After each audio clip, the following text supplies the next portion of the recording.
আউযু বিল্লাহি মিনাশ শাইতানির রাজিম। বিসমিল্লাহির রহমানির রহিম। পরম করুণাময় মহান আল্লাহর নামে শুরু। MKAS at learn school YouTube চ্যানেলের পক্ষ থেকে সবাইকে ঈদের শুভেচ্ছা জানিয়ে শুরু করছি আমাদের আজকের পর্ব। বন্ধুরা, আমি তোমাদের বিশেষভাবে অনুরোধ করব, আরবি ভাষা সহজে শেখার জন্য আমাদের প্রত্যেকটি পর্ব অবশ্যই ভালো করে দেখে শুনে মুখস্থ করে নিতে হবে। ধন্যবাদ সবাইকে।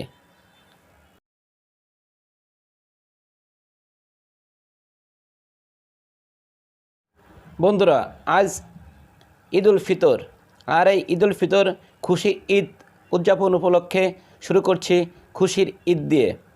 বন্ধুরা, খুশির ঈদ বাংলা শব্দ, আরবিতে হবে ইতসাইদ। ইতসাইদ ইতসাইদ আরবি শব্দ, বাংলায় হবে খুশির ঈদ, ইংলিশে হবে হ্যাপি ঈদ।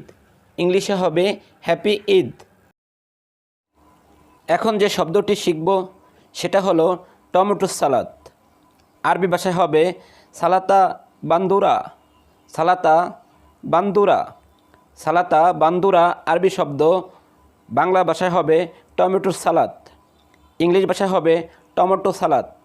ইংলিশ ভাষায় হবে টমেটো সালাদ। এরপর যে শব্দটি সেটি হচ্ছে সবজির সালাদ। আরবি ভাষায় হবে সালাতা খুদার। সালাতা খুদার। সালাতা খুদার আরবি শব্দ, বাংলা অর্থ হবে সবজির সালাদ। এখানে খুদার শব্দের অর্থ সবজি। খুদার শব্দের অর্থ সবজি। ইংরেজি ভাষায় হবে ভেজিটেবল সালাদ। ইংরেজি ভাষায় হবে ভেজিটেবল সালাদ। নেক্সট যে শব্দটি শিখব সবজির স্যুপ। সবজির স্যুপ আরবি ভাষা হবে শুরবা খুদার। শুরবা খুদার। শুরবা খুদার আরবি শব্দ, বাংলা অর্থ হবে সবজির স্যুপ। ইংলিশ ভাষা হবে ভেজিটেবল স্যুপ। ইংলিশ ভাষা হবে ভেজিটেবল স্যুপ। এরপরের শব্দটি মুরগির স্যুপ। আরবি ভাষা হবে ফাররুজ খুদার। আরবি ভাষা হবে ফাররুজ খুদার। ফাররুজ খুদার আরবি শব্দ, বাংলা অর্থ হবে মুরগির স্যুপ। ইংলিশ ভাষা হবে চিকেন স্যুপ। ইংলিশ ভাষা হবে চিকেন স্যুপ। এরপর শব্দটি হবে গ্রিল চিকেন। আরবি ভাষা হবে ফাররুজ মাশওয়ি।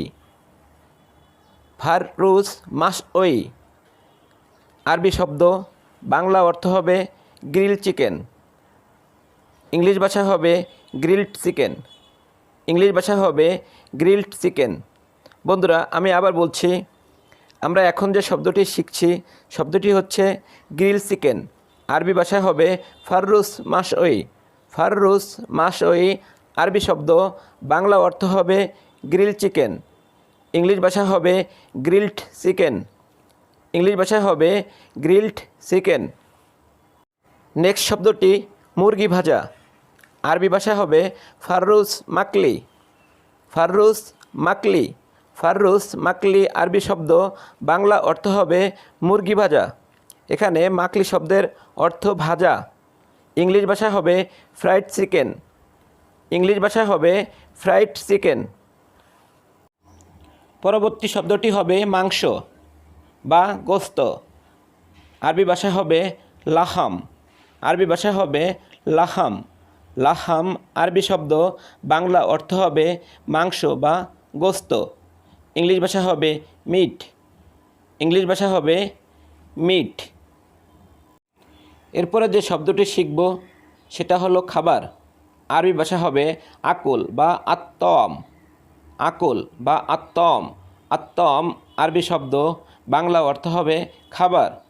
আকুল বা আত্তম আরবি শব্দ, বাংলা অর্থ হবে খাবার। ইংলিশ ভাষা হবে ফুড। ইংলিশ ভাষা হবে ফুড। আবারও ঈদের শুভেচ্ছা জানিয়ে আজকের পর্ব এখানে শেষ করছি। ভালো থাকবে, সুস্থ থাকবে এই কামনায় বিদায়। আল্লাহ হাফেজ। বন্ধুরা, আমাদের এই পর্বটি তোমাদের কাছে কেমন লাগলো সেটা অবশ্যই আমাদের কমেন্ট করে জানাবে। আর হ্যাঁ, যদি খারাপ লাগে সেটাও আমাদের কমেন্টে জানিয়ে দেবে। আর তুমি যদি আমাদের চ্যানেলে নতুন হয়ে থাকো তাহলে অবশ্যই আমাদের চ্যানেলটি সাবস্ক্রাইব করে পাশে থাকা বেল আইকনটি অন করে রাখার জন্য বিশেষভাবে অনুরোধ করছি। ধন্যবাদ সবাইকে।